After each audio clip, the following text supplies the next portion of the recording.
Gaza में आज जंग को 20वां दिन है और ये जंग अभी बहुत शिद्दत के साथ वहाँ पर चल रही है। फ़लस्तीन के अंदर फ़लस्तीन के लोगों की जान का नुकसान बहुत ज़्यादा हुआ है और अब तक जो मरने वालों की जानकारी है वो 7,243 लोग वहाँ पर शहीद हो चुके हैं और जिनमें 3,112 बच्चे हैं, मासूम बच्चे हैं, 1,816 औरतें हैं, 20,000 के लगभग जख्मियों की तादाद है। बीती रात इसराइल ने खान यूनुस में बहुत भारी शेलिंग की और यहाँ पर तकरीबन 40 लोगों की मौतें हुई। अब ये जंग पिछले 20 दिन से चल रही है, कब तक चलेगी अभी इसका कोई अता पता नहीं है कि ये कब तक जारी रहेगी। हमने अपनी रिपोर्ट्स में ये बात कहने की कोशिश की है कई मरतबा कि ये ग्रेट गेम है और इस गेम में प्लेयर्स कई सारे हैं, एक अकेला नहीं है। हमास ने हमला किया 7 अक्टूबर को, वो हमला पूरी तैयारी के साथ था, बहुत वक्त से, कई सालों से उसकी तैयारियां चल रही थी। मौका अब मिला उस हमले को करने का और एक तीर से कई सारे निशाने इसमें सध गए हैं।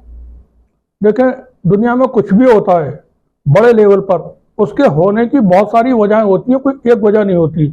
जैसे रूस और यूक्रेन की जंग चल रही है तो वो जंग रूस और यूक्रेन की, वो भी हथियार जो वेपन हथियारों के माफिया हैं वो उनकी लड़ाई है। वो लड़ाई है क्रिश्चियनिटी की, प्रोटेस्टेंट और ऑर्थोडॉक्स की। ये हम अपनी एक रिपोर्ट में पहले पूरा तफसील में बता चुके हैं कि यूक्रेन और रूस की जो जंग है वो क्रिश्चियनिटी की जंग है, इंटरनल जंग है प्रोटेस्टेंट और कैथोलिक्स के। अब ये जो गाजा में इस वक्त जंग चल रही है वो जंग है मजहबों की, दो मजहबों का टकराव है। अब इस मजहब की जंग को इस्तेमाल भी किया गया दूसरे मकसदों के लिए, तो कई सारे काम एक वक्त में एक साथ में हो रहे हैं और कई सारे इसमें प्लेयर्स मौजूद हैं। हमास की या फ़लस्तीन के लोगों की लड़ाई इसराइल के साथ है, पहले दिन से है। जिस दिन से इसराइल का अवैध जो मुल्क है वो वजूद में आया और इस अवैध मुल्क को बनाने में यूके, अमेरिका और जो वेस्ट की और जो कंट्रीज थे वो शामिल थे, क्योंकि इन्होंने अपनी लड़ाई कभी भी तारीख में मुसलमानों की लड़ाई यहूदियों से नहीं हुई थी। जो वॉर हुए क्रूसेडर्स के, उन जंगों में भी यहूदी पार्टिसिपेट नहीं करते थे, वो ईसाई लड़ते थे मुसलमानों से। यहूदियों की लड़ाई को ईसाइयों ने अपने से हटा करके मुसलमानों के सर पे उसको थोप दिया और वो 70 सालों से जंग अभी तक जारी है मुस्तकिल। हमास ने जो अभी एक्ट किया उसकी कई वजह हैं। देखें, अभी G20 का समिट हुआ था भारत में लास्ट मंथ, उसमें भारत की तरफ से एक प्रोजेक्ट पेश किया गया था, कॉरिडोर, इंडिया अरब यूरोप कॉरिडोर। अब इसी तरह का पिछले 10 साल से एक कॉरिडोर, चाइना का जो ड्रीम प्रोजेक्ट है वो है रोड एंड बेल्ट, जो चीन से शुरू होकर के पाकिस्तान होते हुए और सेंट्रल एशिया से होते हुए यूरोप जाता है, अफ्रीका जाता है। अब ये कंपटीशन है बाजार का। भारत जो अपना प्रोजेक्ट शुरू करना चाहता है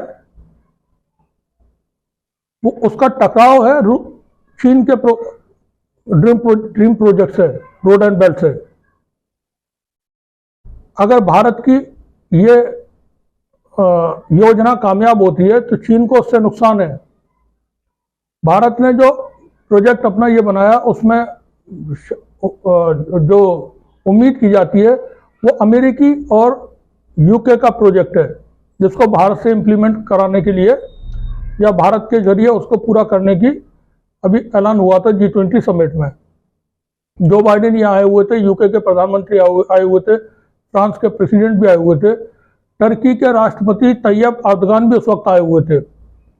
तैयब अर्दगान ने जिस वक्त भारत की तरफ से इसकी घोषणा की गई, उसी वक्त इसको लेकर के उन्होंने अपनी राय कायम कर दी थी, राय दे दी थी और कहा था कि बगैर टर्की के इस तरह की योजना कामयाब नहीं हो सकती है।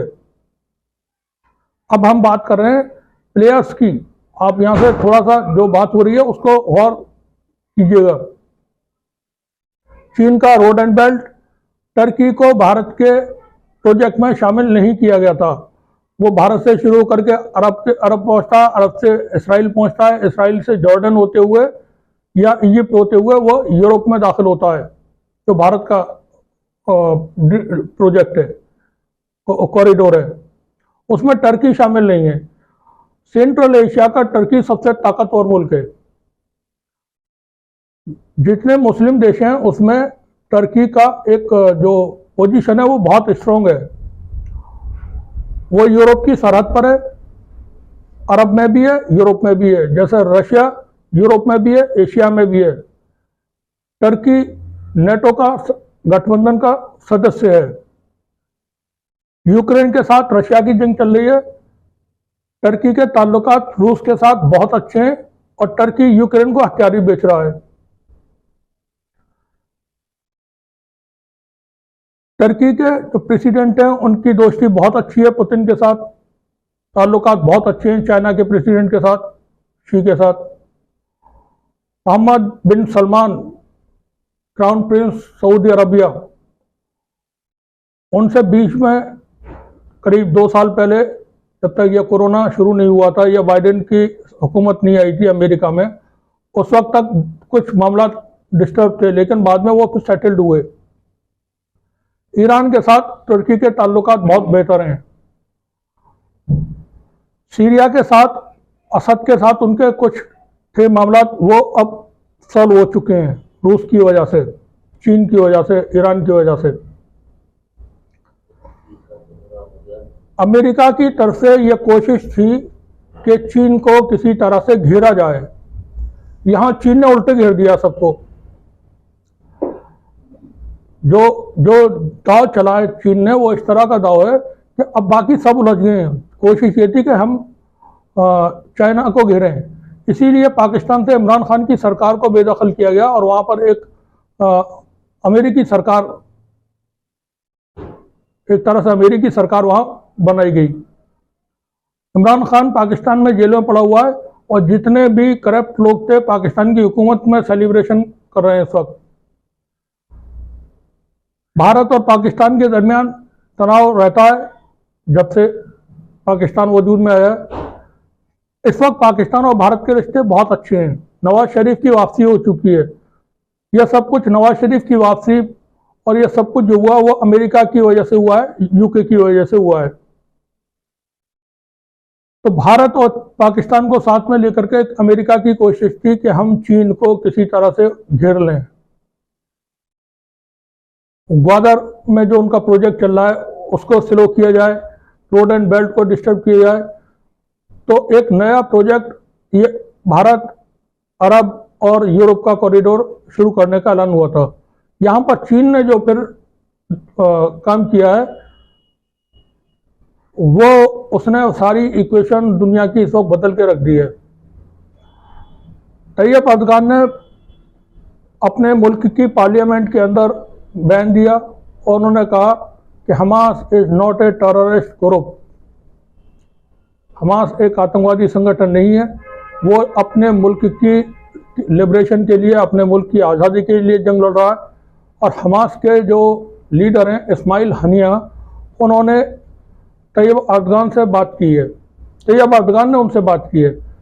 देखें, अर्दगान ने फ़लस्तीन अथॉरिटी के जो प्रेसिडेंट हैं महमूद अब्बास, उनसे बात नहीं की। उन्होंने फ़ोन पे बात की है इस्माइल हनिया से। इस्माइल हनिया से बात करना तैयब अर्दगान के लिए क्यों ज़रूरी हुआ, ये आप सोचने की कोशिश करें, समझने की कोशिश करें।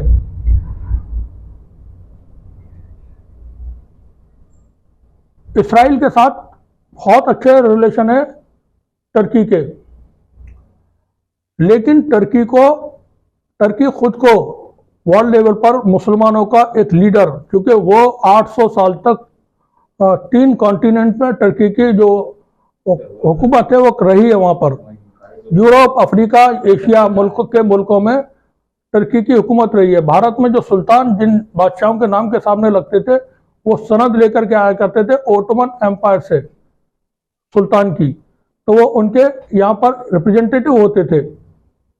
टर्की एक सुपर पावर रहा है। अब टर्की के राष्ट्रपति ने इस्माइल हनिया से बात की, उन्होंने अपना हर तरह का समर्थन हमास को देने का वादा किया है।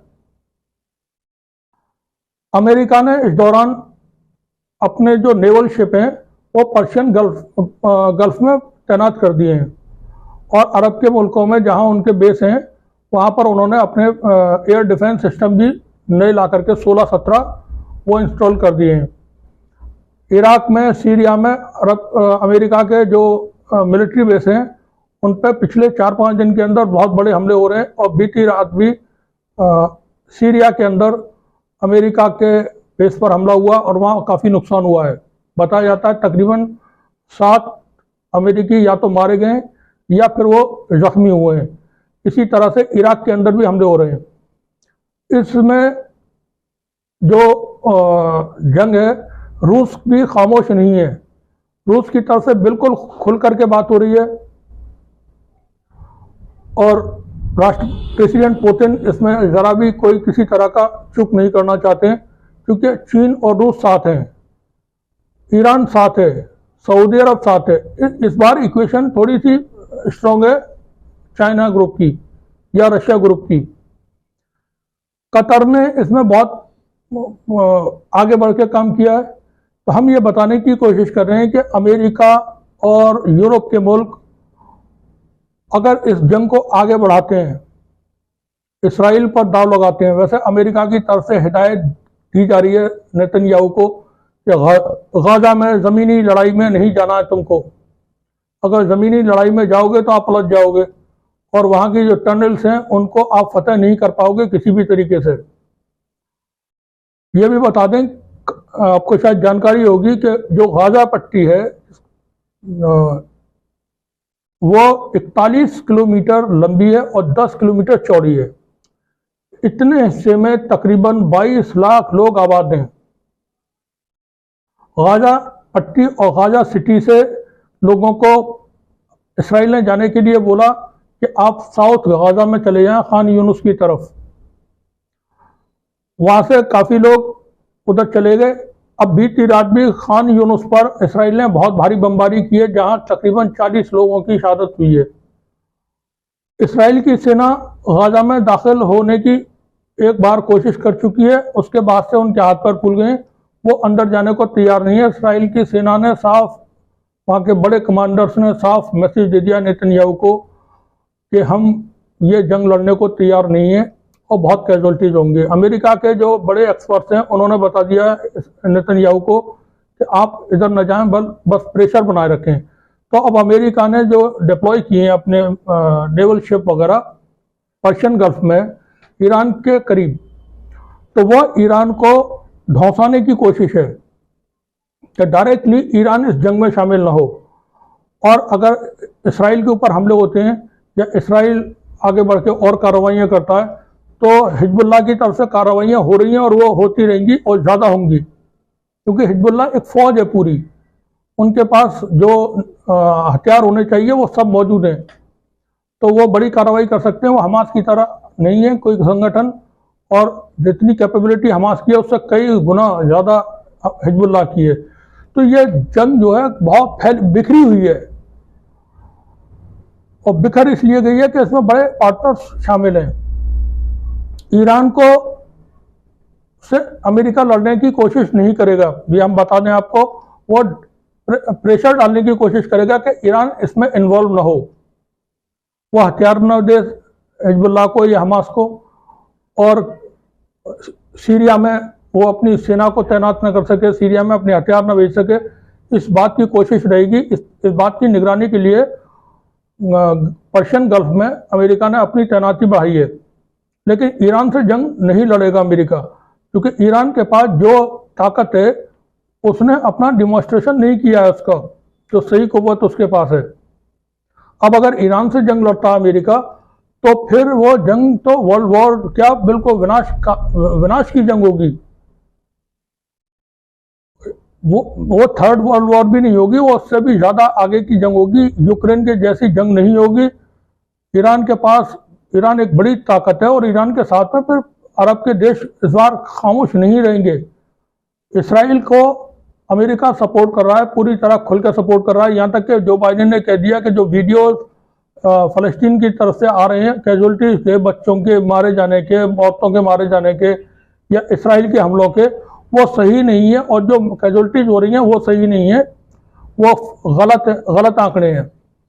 तो ये एक बुजुर्ग आदमी जो अमेरिका का प्रेसिडेंट है, जो चलते में गिर पड़ता है, बड़ा बुढ़ा आदमी, वो झूठ बोलने में माहिर है।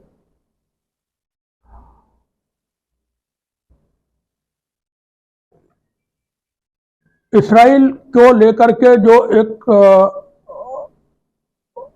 बना हुआ था कि साहब ये बहुत ताकतवर है, तो हम ये बार बार अपनी रिपोर्ट्स में बता चुके हैं कि इसराइल ताकतवर नहीं है। इसराइल की जो भी ताकत है वो यूरोप के देश है, अमेरिका है। जिस वक्त भी ये एक दिन के लिए इससे अपने आप को अलग कर लें, इसराइल नहीं बचेगा। इसराइल के पास इतनी फौजी ताकत नहीं है जितना, या उसकी सेना इतनी कैपेबल नहीं है जितना उसको बताया जाता है। वहीं एक दो अपडेट्स छोटी छोटी और हैं, वो बता दें। रूस का एक राज्य है, वो इंडिपेंडेंट राज्य है, लेकिन रूस के की अथॉरिटी के तहत ही है, तातारिस्तान। तातारिस्तान से तकरीबन 250 सैनिक या लड़ाके हमास के साथ लड़ने के लिए गाजा पहुंच चुके हैं। वहीं चेचनिया के रमजान कादिरोव की सेना के तकरीबन 300 लड़ाके हमास के साथ मिलकर के लड़ने के लिए गाजा पहुंच चुके हैं। अभी आप कहेंगे कि गाजा वो कैसे जा सकते हैं, वहाँ तो चारों तरफ से सीज किया हुआ है इसराइल ने, तो वो जाने के बहुत सारे रास्ते हैं। जो टनल्स हैं वो गाजा से लेकर के दूसरे मुल्कों तक हैं, तो रास्ते खुले हुए हैं वहाँ उनके लिए। गाजा से लोग वेस्ट बैंक में पहुंच जाते हैं, वेस्ट बैंक के लोग गाजा पहुंच जाते हैं। सुबह में वो गाजा में दिखाई देते हैं, शाम को वेस्ट बैंक में लड़ते हुए दिखाई देते हैं। इसराइल परेशान है इस बात से। अभी तक किसी को कोई आइडिया नहीं है कि ये टनल्स कितने बड़े हैं, कितने दायरे में फैले हुए हैं, कितनी इनकी किन किन मुल्कों तक रसाई है।